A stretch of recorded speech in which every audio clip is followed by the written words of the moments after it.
everyone.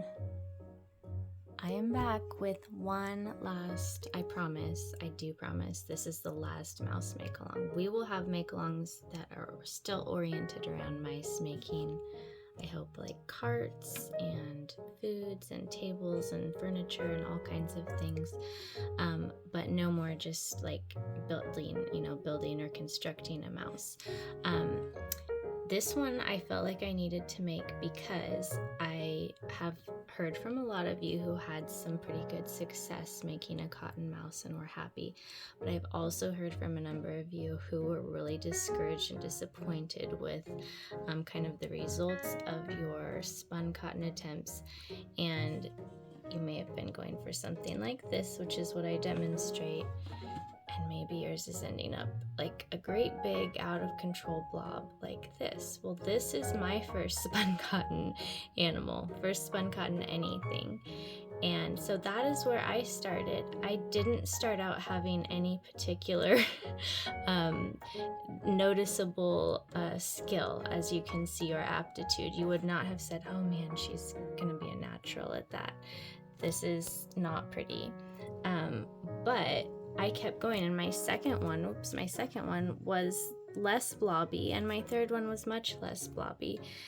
So where you start is not always a good indicator of where you can go. You just have to decide, is this something that I enjoy and I'm really drawn to, and is this something that I want to put some time into developing my skills? So, but we're just gonna start it, at our bad beginning today, and kind of embrace that and realize that this can come if you want it to.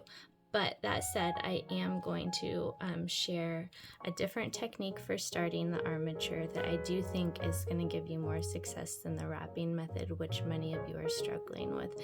So we're going to go back to the beginning and start our mouse in a different way. Get out your old chocolate bar wrappers and let's get making.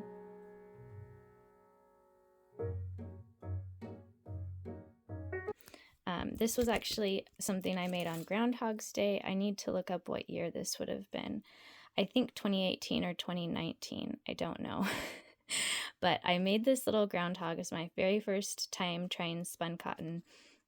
I did the wrapping method. You can see how insane the layer, it just got bigger and bigger and looser. And it's held together. I got enough glue on there that it's not really coming apart, but oh man, it's pretty ugly, isn't it? So if you're ending up with something like this, it's okay. Everybody starts someplace. Some of us are going to have a lot more success in our first tries than others. I have a friend who started spun cotton and her stuff looked great right off the bat. She did have experience sculpting. Actually, I have a couple friends who had, they had experience sculpting it before, and that helped them a lot. And probably just having an eye too for observing forms of things can help. But anyway, it's okay if your first attempts are just pretty unsightly. I do think that this guy has a cute little face, and I keep him around, obviously. But it's just to show you that this isn't necessarily where you stay, it's just where you start, and everything takes practice. Even for people who have a lot of natural ability, it takes practice to get to where you want to be, and so it's okay. We're going to start with foil today instead of doing the wrapping, and that's going to help us. I think that foil armatures can be limiting once you get to a certain level of skill or competence, but to start, they give you a lot firmer framework, and I think that beginners get probably better results with foil. I hadn't really thought of it until I was hearing from some of you and thought, well, maybe that is a better place to start, and then you can work from there towards the wrapping, which does give you I think a more graceful, natural form eventually, but the foil will be kind of like the training wheels for you. For your supplies, you're going to need some sort of wire. It could be florist wire. It can be uncovered wire with no paper around it. I like the paper covered wire. These are the pipe cleaners that I like to use. They're a little nicer and heavier duty than the like kitty ones that you can find, but those will work fine too. I like to use masking tape. I think that works better than like the clear Scotch kind of tape. Foil. So I do just save my chocolate bar wrappers. These are from my most special chocolate that I get from a really sweet friend who makes chocolate locally, the best chocolate in the world, I think. So I save her, well, I save all my wrappers, but these make my extra special things usually. Then I use just Elmer's PVA school glue is what I use in my glue mix. And so I'll put about 1 tablespoon of glue and 4 tablespoons of water. You could do 1 tablespoon of glue and 3 tablespoons of water. You could even do 1 part glue to 1 part water, so half and half. You can try. I think that's like, I don't like to work with that. It gets way too sticky for me. So I keep mine at usually 1 part glue to 4 parts water. You might want some other kind of clear tacky glue, or if you've got hot glue, I always end up using that for the finishing part. But if you're not like going to dress your mouse or anything, you probably won't need hot glue for any of, the creation process. Mod Podge you can use for finishing, and for painting it, I use a mix of acrylic paint and then my watercolor palette, which I will bring in later. But you could use gouache too, or just only acrylic or only watercolor. It's really up to you. And then for the cotton part, which is the spun cotton part, you can definitely just use cotton balls like are at the drugstore. I'm going to be using my fancier fiber today because I'm working on characters for a little art sale, and I like to use my nicer, smoother fiber when I'm making things for that. So I'm going to use my cotton poonies, which I do offer in a little spun cotton starter kit in my shop, but I also always link where I source it. And I'm actually trying, a lot of you ask if you can find it on Amazon, and I hadn't found it on Amazon, but I did find something I saw that I wanted to order and see if it would work, see what kind of quality it was. So I will let you know if there is something on Amazon that I like, and if there is in the future, I will link that in the videos. So yeah, so your cotton, and then of course just scissors, paintbrushes, and water for your painting. So I think that's everything. Oh, sorry. Little beads for the eyes if you have them, or you can paint beads or paint eyes on, or you could use any kind of like round, you could use a peppercorn or anything like that for the eyes. So now we'll get going. I haven't made anything with a foil armature in quite a long time, so I hope that this goes okay. But we'll just see how we get on. So I just take a little bit of the pipe cleaner, I bend over a little head, and what you want to do with foil in particular, it can get a lot larger. Your sculpture or your figurine can end up a lot larger than what you are thinking when you start with the wire. It looks like quite a small thing, but you have to then imagine building up the foil around it and then adding a layer or 2 of cotton, and so it's going to increase quite quickly. So make things smaller than what you want them to be when you're finished. And really, I still have a little trouble with that, and part of it is because I should be making a bunch of the wire armatures all at one time so that they're all the same, always the same size, and then I would know that all my mice would end up the same, although I do make like different I guess ages of mice, so I don't always want them exactly the same size. But that's something to keep in mind if you are making things to be uniform. There is something to the assembly line style, but I don't often use it myself because I just find that it feels like a structure that I don't enjoy. I just don't like making multiples of things, and I know that that would make a lot more sense, especially when I'm working on things to sell. But anyway, I resist that technique. But anyway, okay, so this is probably actually going to be bigger than what I want it to be, but I'm gonna see where we end up here. I want it to be fairly small, and I'll probably trim the legs down, but I always like to remind you to leave the wires for the arms and legs longer than what you think looks right now, because once you have the body built out, this is going to be quite a lot more stubby looking. There's not really going to be that much length there. And same for the tail, just leave it long so that you can adjust as you need to. Then you just take some foil. I encourage you to recycle any foil you can, as long as it's dry and clean. You should be fine to use foil from cooking or wrappers or whatever you have. Hoping my camera is gonna focus in today.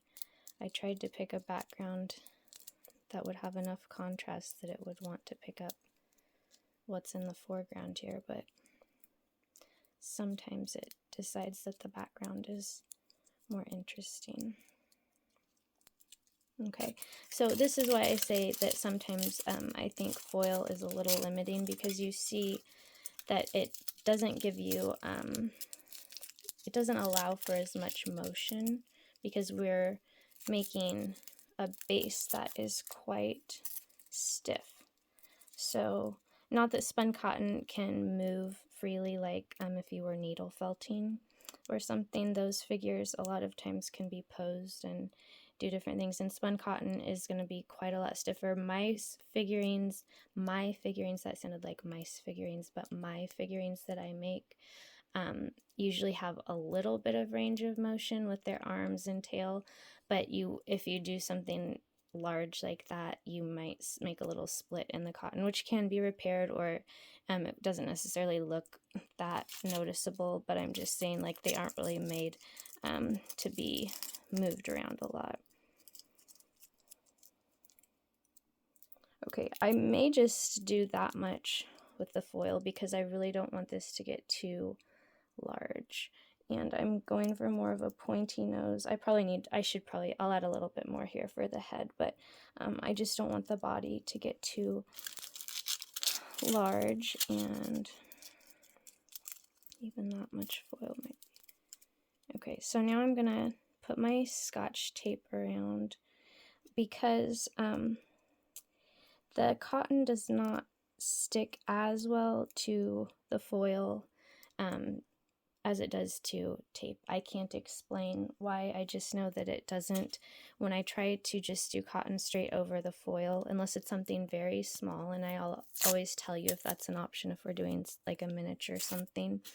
Like when we did our strawberry pins, we didn't need the tape because it was small enough that it just really is very, the cotton just sticks to itself easily. But when we're doing pieces of cotton over the foil, it just moves around on the foil easier than it does the tape.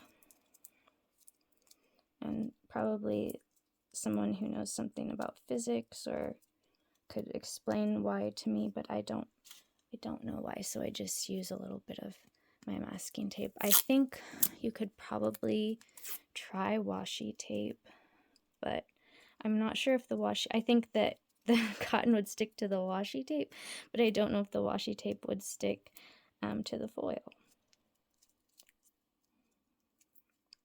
And what I would say when you're shaping the foil and the tape is try your best to keep things smooth, because the more kind of little corners and lumps and bumps there are, the more cotton you'll have to add, like cotton layers you'll have to add to try to smooth over that or cover over that.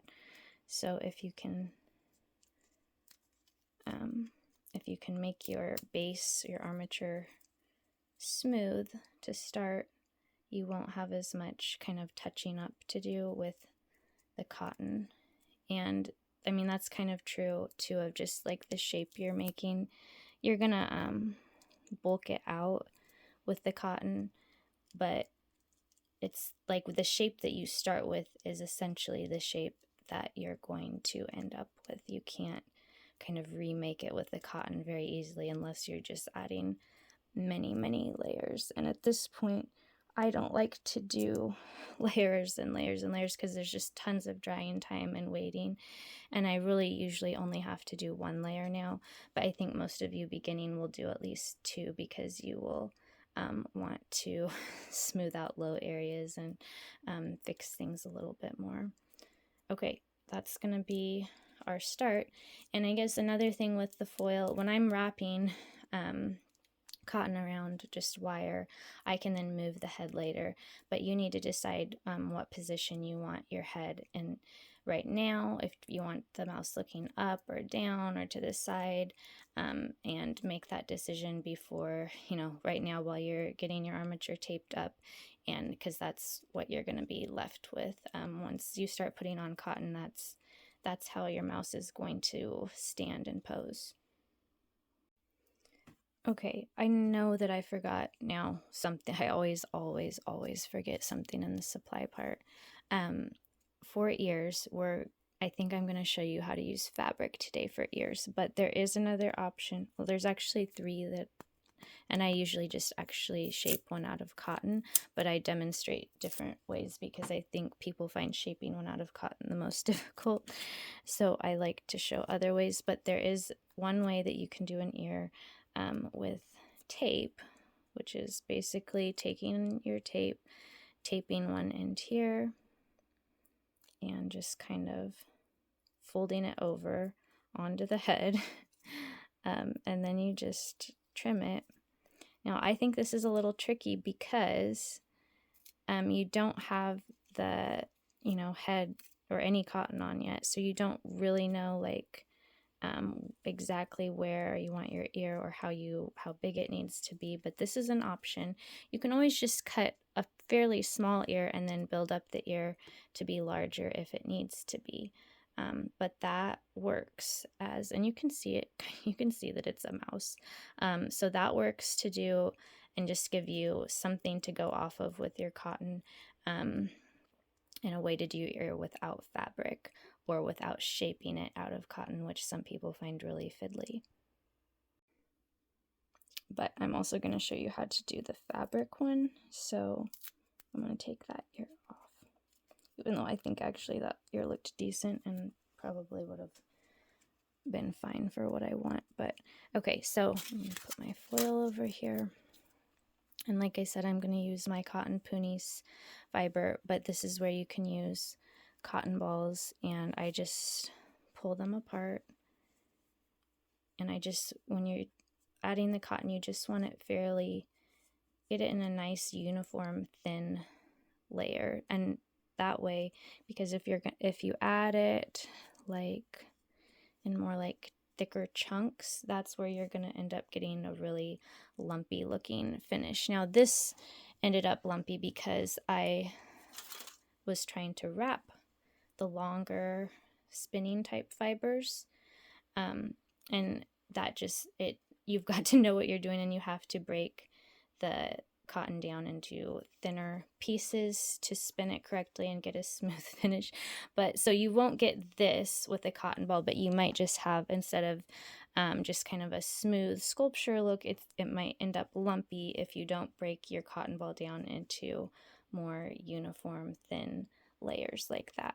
Okay, I know that some of you feel like I over-explain, but I'm trying to give you the benefit of some of my experience so that you don't necessarily have to make you're still going to do things, and realize, oh, I wish I had done that differently. You're going to learn by experience some, but if you can learn from my experience for certain things and then be that far ahead, that's what I'm wanting for you. I don't mean to be a real bore and belabor the point, I guess. Is that what you say?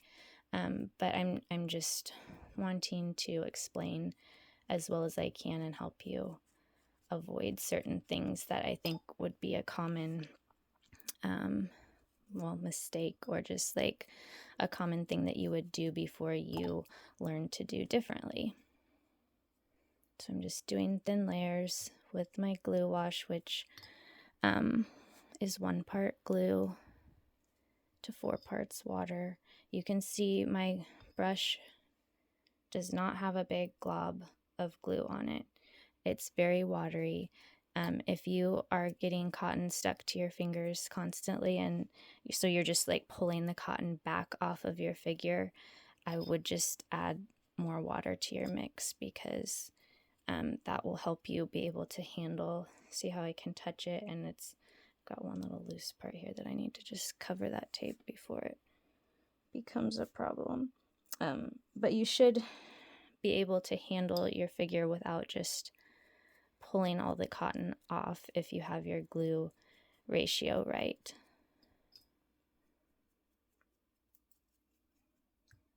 Okay. So like I said, I used to do several layers. I'm not sure if it was just because I couldn't get the figure quite how I wanted at first, or if I just thought it needed to dry in between the, smaller layers. I'm not sure. That was when I think I was not, I was just learning. And so I wasn't trying to make as many things or as quickly. Not that I make many things now. I don't have as much time for my art as I used to when my daughter Nettie was a little younger, and there were still nap times during the day. And that was actually when I was starting Spun Cotton. We didn't have the animal sanctuary yet. So yeah, things have changed a lot. And I had kind of the luxury of letting things dry for days. And so I don't know. I just made things slower. Now, if I start something, I would really like to finish it in a day, because otherwise it doesn't get done. It's like weeks before I get back to it. I don't know if you can relate to that, but that's how it works. If I make time in a day for something, I want to hopefully be able to finish a good part of it, so that there's not a lot left to do another time, because the chances of me getting back to it when I'm running Nettie around places and doing chores, and summertime and there's gardening tasks to do, it's just hard to come back to something multiple times. Okay, hopefully you can kind of see what I'm doing here. Just giving you a little progress. I want this to be a small mouse, like I said, like a child size mouse. Not for a child, although it could be for a child, but just a youthful half-grown mouse is what I'm thinking. Got a little chunk there that I don't want to use. Okay, now I just want to see, I want to see how the face and head is looking as far as the size and shape of it. I'm making my mouse with more of a pointy nose today.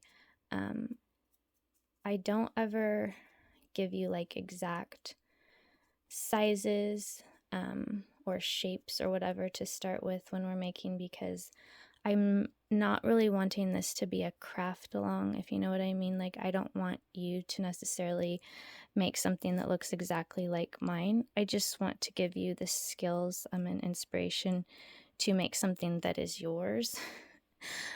It's fine when you're starting to make something that looks a lot like something you really like, so, find a pin or whatever. You just, a pin on Pinterest is what I mean. And you just want to make something like that, and that is fine to start. But then hopefully, if it's something you're wanting to do a lot of, you will start making things that are really your own, just your own creations or imaginings or whatever. So that's why I don't tell you like, oh, make it 2 inches tall and shape your foil like a little almond for the head, because maybe you don't want to have a mouse with a pointy nose, or maybe you're watching this and you are very frightened of, you probably won't watch this if you don't, you really are frightened of mice, but I know some of you are really waiting for me to move on from mice and make like a cat or a rabbit, because some of you are not mouse fans, and you can definitely watch this and make a cat or a rabbit using these same techniques. Obviously, you would just have a shorter tail for a rabbit, same tail for a cat, and just shape the ears differently. So, I mean, what I'm trying to give you is just kind of the knowledge base to make something using this style, this medium, and this technique. Okay, so I think that this is a good start. And now I would like to put on my eyes and ears. And I'm still new to, I always have painted eyes on, and I've only used bead eyes for the last couple months. I did go ahead, I was using beads, and then I was like, oh, sometimes that hole, you know, in a bead, there's 2 holes obviously, ends up shifting around, and then you're fussing with it and trying to get the hole covered again and not have a hole in your eye facing out. So I did order some little glass bead eyes, and they're very pretty, they look nice, but I'm not used to using them, so I don't always like think about them until it's probably later than I should. But I'm gonna see how I want to put in the eyes, and then I will add the ears. You would put in your eye at about this point too if you have beads. If you're going to paint them on, then don't worry about it at all.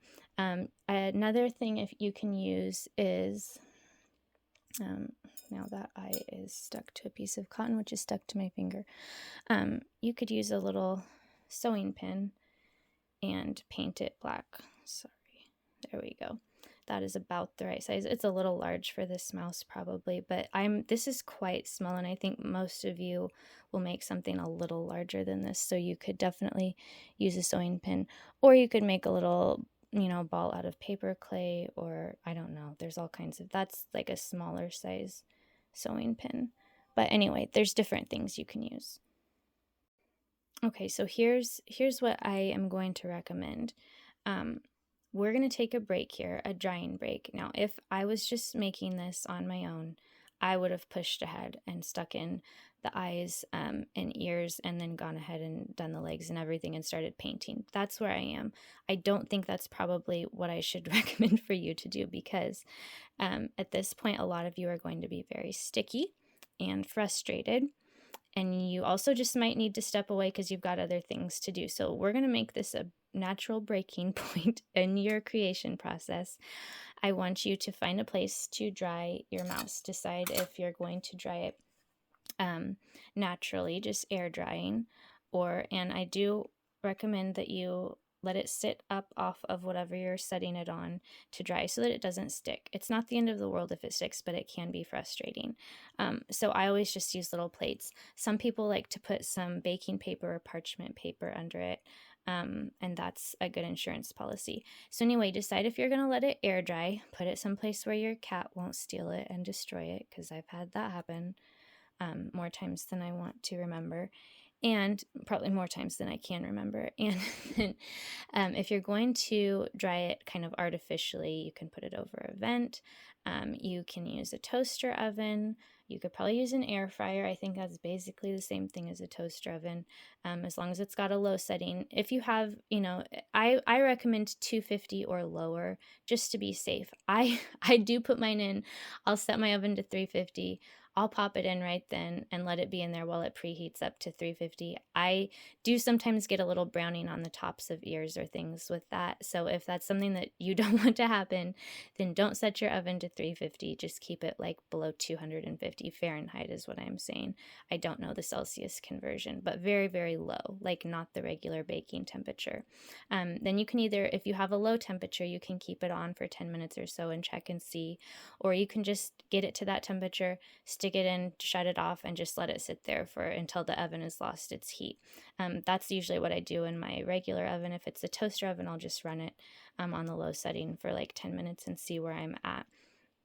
So I think that it'll be helpful for you to have a break, have this dry before you start working on your eyes and your ears. And then that also lets us work on wrapping the legs while your little thing is not wet and potentially sticky. As you can see, I can handle mine a lot, but I see a lot of you struggling with the glue and pulling the cotton off. So let's just get it dry so that you don't have that issue when you're wrapping legs and working on ears and stuff. So come back. We'll come back when this cotton layer has dried, and we will go from there. Okay, let's do the eyes. I just experimented a little bit because I wasn't sure how this was going to work with the foil inside, and I've been using the little glass beads on a post, and that's been working fine. I don't know where I put my little darning needle. Oh, here it is. I had made a little hole, and then I tried to stick in my eye on a post, but because this mouse is so small and then there's foil inside, the post didn't want to go in.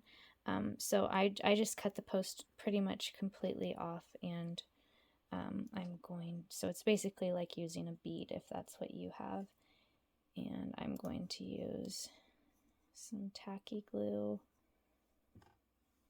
to put in the little socket here, and then plop the bead in with the post side down.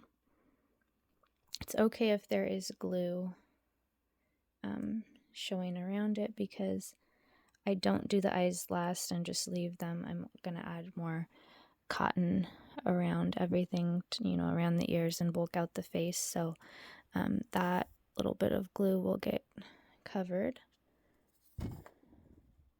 and that helps hold your eye and secure it a little better anyway, to have more cotton around it and not just rely only on the glue. Okay, it's always a little bit of a you hold your breath a little bit when you're placing eyes. I guess you'd have to hold your breath a long time, because you don't really know until your mouse is getting finished if you got them in the place that you wanted. But I think generally halfway down, the farther back they are, I think I don't know if it makes the mouse look a little slower, like a dim-witted mouse. I think if they're a little closer to the nose, usually I think that looks a little better, but you can play around and see. Now we'll do ears, and I told you I would show you how to do a fabric ear, so we'll cut a few little half circles. I'm just kind of cutting a really rough shape, and then I might trim it down a little bit once I hold it up here. But really you just need something to start with. You can just put it on and not cover it with cotton and just leave it as the fabric itself. That is fine. And in fact, you can do that, and if you do it in the right way, it will look very kind of primitive and antique and old. A lot of the older, if you look up spun cotton figures, Google it, or look on Pinterest, you will come across some old figures that use felt or fabric for the ears, and they don't bother to cover it. I think because those were kind of mass produced, a lot of those figures, and so they were doing things in as kind of efficient a way as they could. So that's what I'll have. Now I am going to cover the ear with cotton, so I'm not super concerned that it's the perfect shape, and you just don't want it bigger than what you want the finished ear. Your ear will grow a little bit if you add cotton over the top of it, so it's okay to start with something a little on the small side. I used to make my mice with a little smaller ears. Lately they've been a little bit more cartoony, so I don't know. I was thinking I might try a small ear again. So I'm gonna glue those on. I'm just gonna use hot glue. Sorry, sometimes I don't know if I should look through the camera or around the camera, and I get out of frame. So hopefully you're able to see what I'm doing here.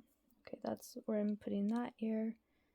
I know it looks not the greatest at the moment, but once you add your cotton layer over the top, it will look fine.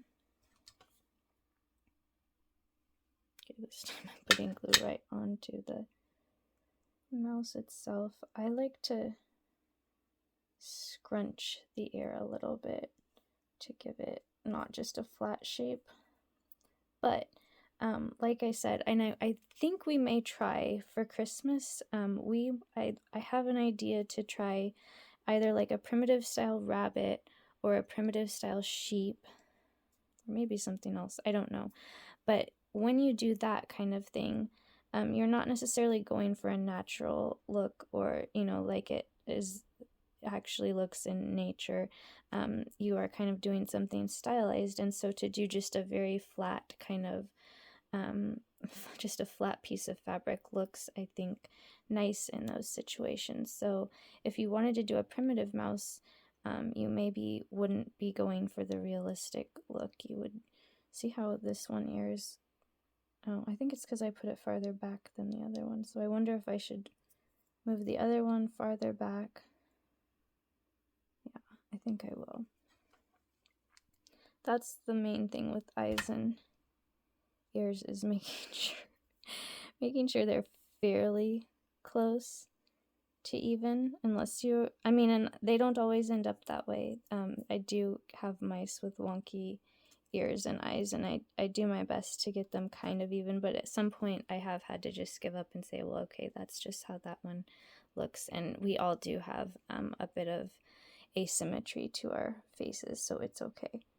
All right, he's already kind of got a look to him, so we'll see if he still kind of looks like this when he's finished. Now, I'm starting to call him a he. I don't know if that's really what will be at the end or not, but I don't think I probably won't gender this mouse because we're not dressing our mice today, although I do think we will make a little party hat just for fun, because they're fast and they're so cute to add. So that might be good to mention, because since we might add a little party hat, make sure that you don't put your ears so close together that you can't fit a little hat on there.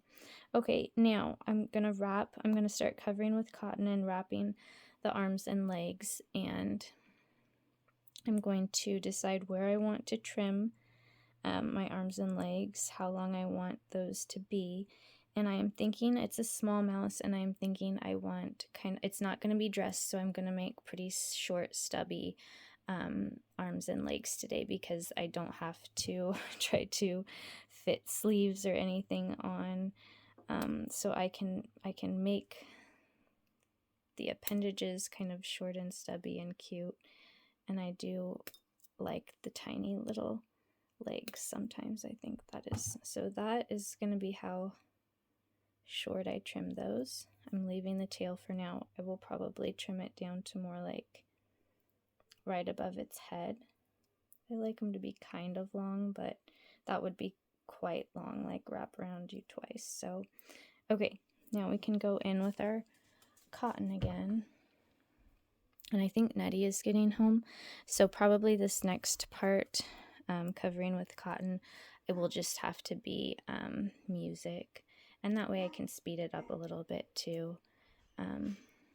So anyway, we'll come back and we'll wrap the legs and add layers of cotton to cover the ears over and firm in the eyes a little bit.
So if you decide to cover the ear with cotton,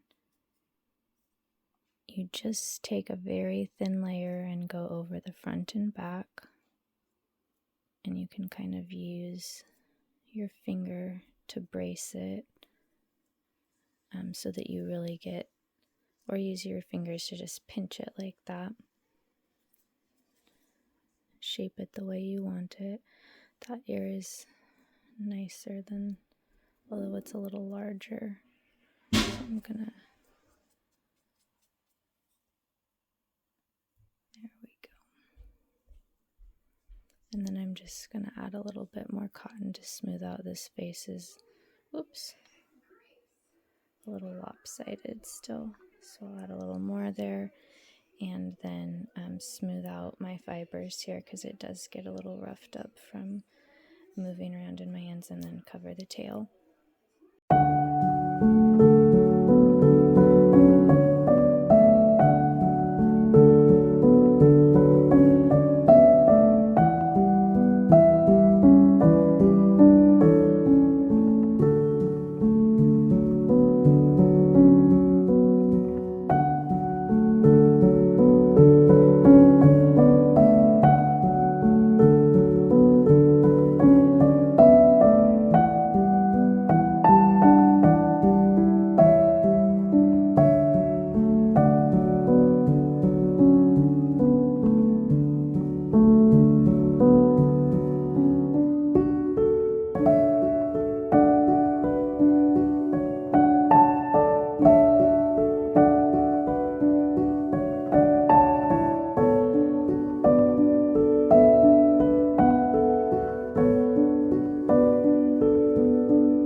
So it's time to paint.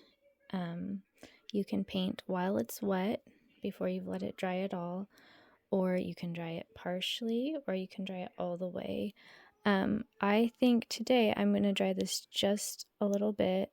I still want it to be damp, but I'm going to dry it just enough so that I'm not roughing up my fibers as I'm holding it and working with it. So if you want to take another time to dry, go ahead and do that now, and then we will come back and paint.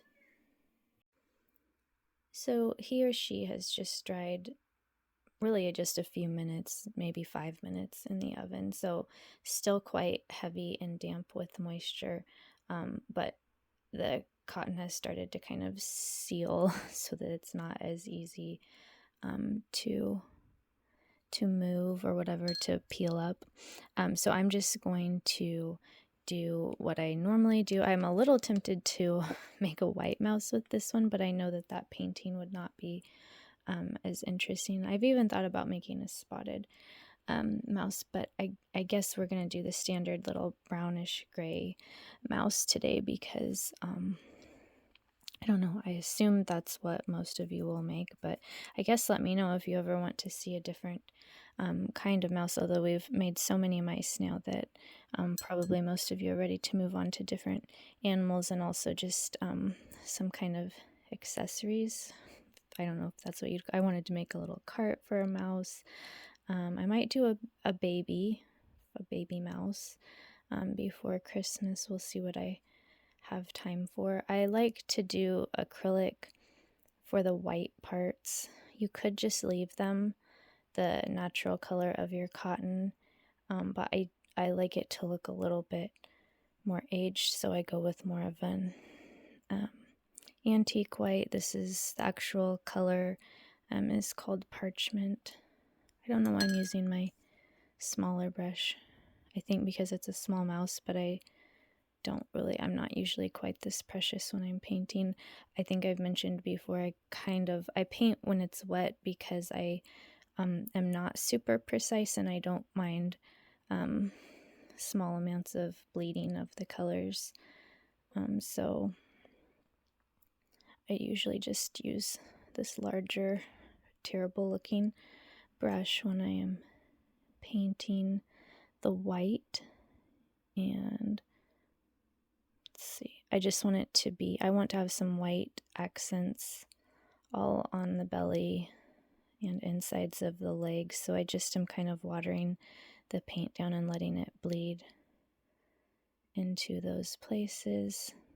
It's probably hard to tell on camera where it's painted. There is maybe a tiny bit of difference that you can pick up there, but okay, and then I'm just bleeding it out because I want it to blend a little bit with the brown watercolor when I go in with that.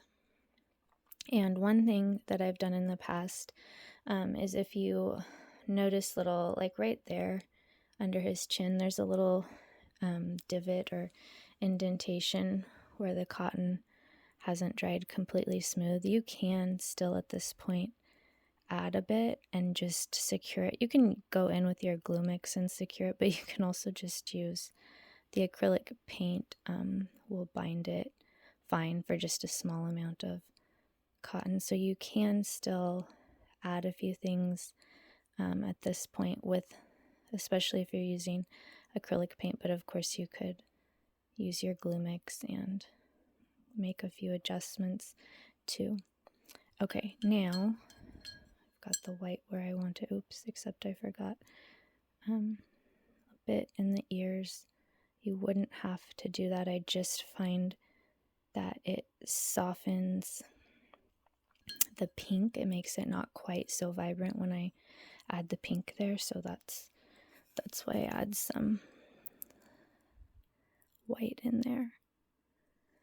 The watercolor will tend to dry a little darker than it looks, and it will pull to the edges a little bit and be darker on the edges usually. So there we've got some cute little pink ears. You can see there's a bit of bleeding there, which I can either touch up now, but it tends to, like, I can touch it up now, but it will bleed a bit more as it's drying. So you probably have to touch it up once it's out of the oven, or once it's dry, you'll have to add a bit. Sometimes I cover with brown, sometimes I cover with white, but honestly, I think this would be a really cute little white mouse. I don't know if she's trying to tell me she wants to be a little white mouse or if she doesn't care. Okay, tiny bit of pink there at her nose and mouth area. And again, you can be more precise. I don't mind if it's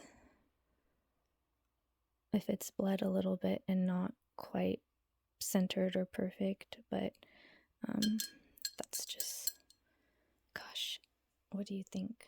Should I leave her white? I guess I'm gonna paint her brown. I'm feeling conflicted about this. I'm not sure if this is the best choice. You gonna tell me if I'm talking to the mouse? Asking her if she's gonna tell me if she doesn't want to be brown. It changes the feel of her for sure.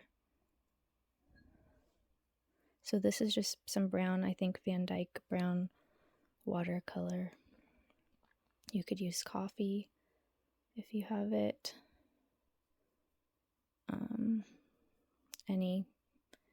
Any brownish gray color. You could do gray, just use some watery black or use your acrylic.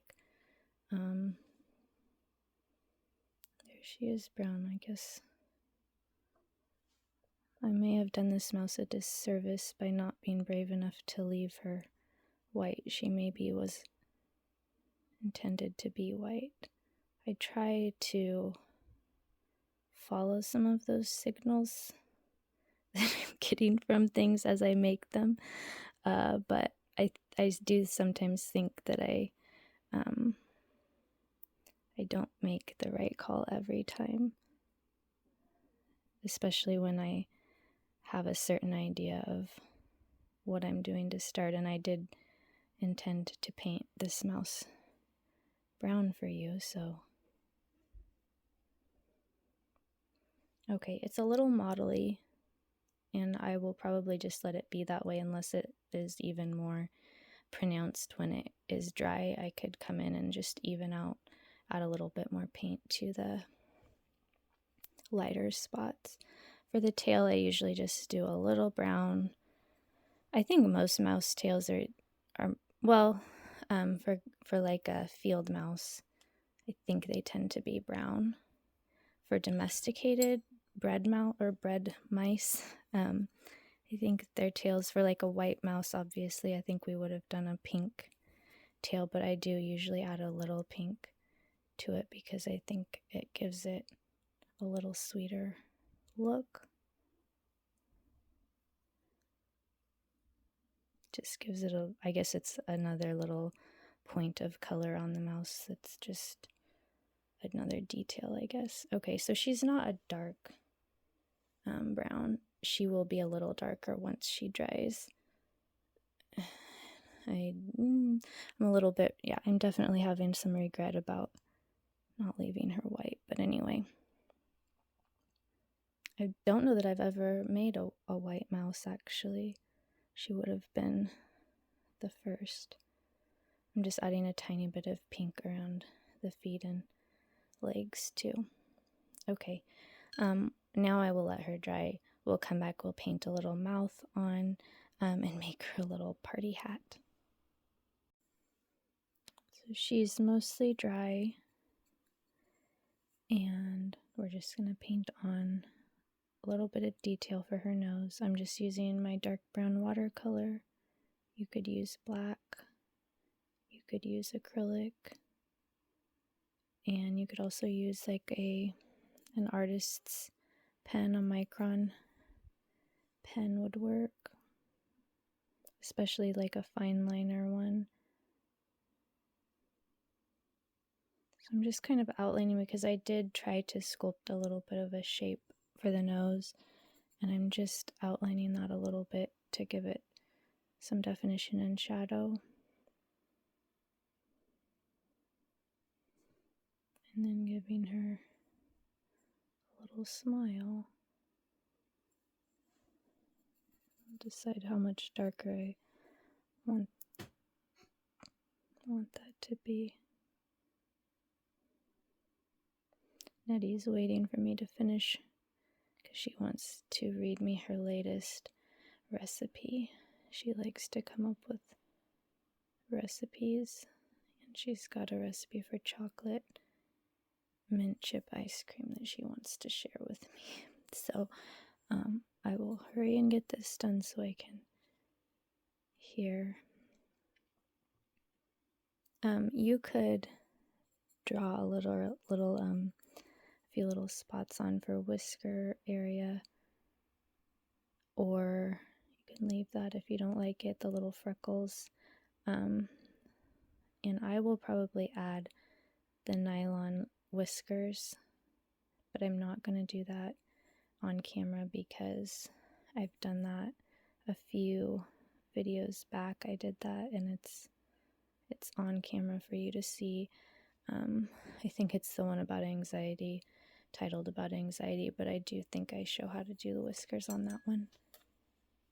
Okay, and we're going to make a hat for her in a second.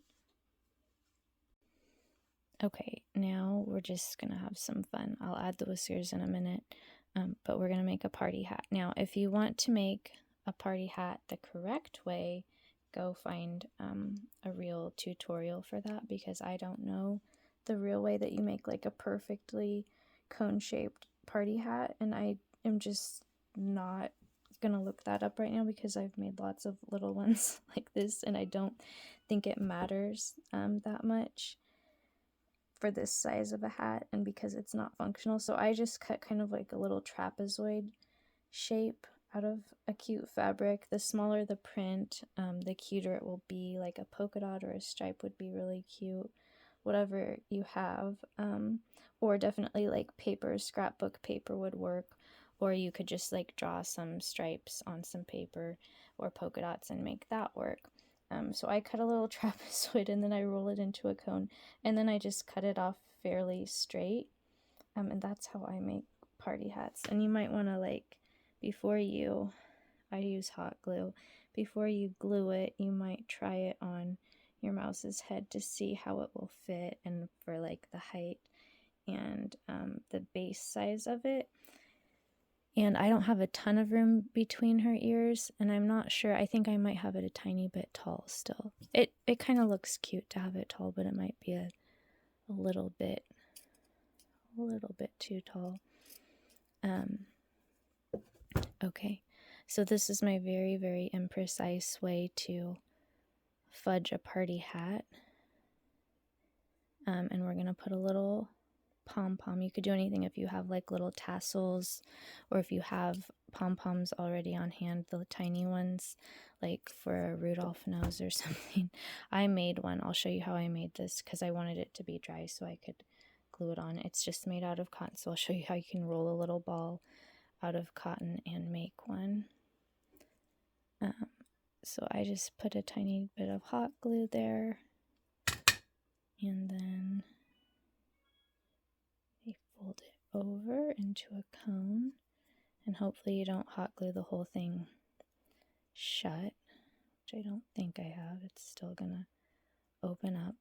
And like I said, I don't worry about it being very perfect because it's gonna be smushed on her little head, and it's not gonna fit perfectly because of the ears. The only time that you would really notice how imperfect a party hat is if you were putting it on a human head where ears don't interfere, or like a little duck that has a very plain round head, then it would matter more. So I think this is going to work fine. I'm going to put glue the little pom-pom up there, and then I'm going to put some thread in it to look like the little tie. You could just, if you want it to be permanent, you could just glue it on and not worry about the thread if you don't want to. Or you could, if you can get it to sit there without glue, that might be ideal. But I'll probably put a little strap on it because I think that looks kind of cute. But I will probably do that. When I do that, I just cut a couple pieces of thread and glued some hot glue inside the hat, and that's how I attach it. It's not pretty, but you would never see the inside of the hat, so I don't think it really matters. You could also put like a bell or something if you wanted to. That would be more like an elf hat. Okay, so I'll attach it and I'll add some whiskers, and we will be done with our little mouse for the day. But first, I forgot, I promised you I'd show how you make a little pom-pom if you don't have one. It's so easy. You truly just like take a little piece of your cotton. Well, I'll show you with a cotton ball, in case you think, oh, it won't work with a cotton ball. I don't even start with any glue or anything. I just kind of tried to get it going into a ball shape, and then I just roll it. That's truly all I do. And then you just take a tiny bit of your glue wash, just enough to get it slightly damp, roll it some more, and then like take your paint. It doesn't have to be acrylic, it could be watercolor or anything, or you could leave it just white. Then I just dab some on, and then I roll it between my fingers again. And I did it very pale, and it dried actually darker than, because I didn't want it to be a ton brighter than that fabric, which is a little vintage piece of fabric, and the colors are faded. So I did it quite light and then it dried quite a bit darker, as you can see. That's what I did. I just let that dry while the mouse was drying.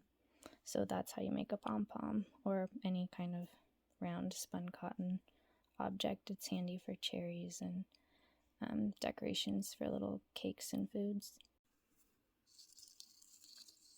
Let's bring in a little cake, because these two have their party hats on and they are ready for a party.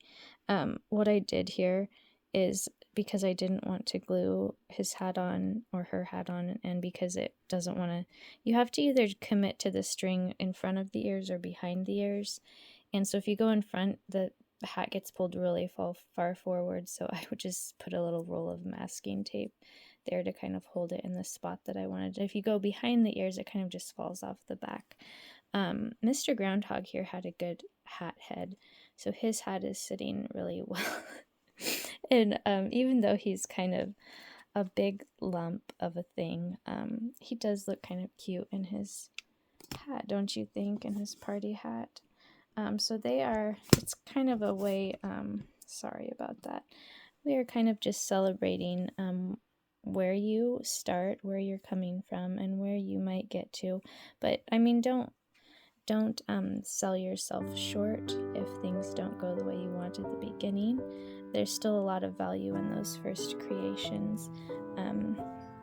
And who knows where you will go. You might get led in some really fun directions when you start new things, try different mediums of creation, and just let your imagination go and let your hands be busy, and you never know what might happen. But don't beat yourself up over things that you think aren't as good as they should be, because we don't all start in the same place. We don't all end in the same place, but we can all grow and learn things and enjoy the process of doing those things, of learning new things, and experimenting and being playful. So hopefully, if you didn't have luck with the other spun cotton mouse tutorials, this one might give you a new technique to try that you might have more success with. I think our little mouse turned out really nice with the foil base. I think she looks very sweet. I'm tempted to go and make another mouse just so that I can make it white, or with white with polka dots, with black polka dots, I don't know. But anyway, making something for me always inspires more making. There's always something else I want to do, and I hope that's true for you too. And I really appreciate you being here with me, putting up with my lengthy, and sometimes videos where I don't necessarily know the destination, but you come along for the journey, and I really appreciate that you're here. So thank you so much for watching, for liking and subscribing, if you are called to do that, and I wish you happy making.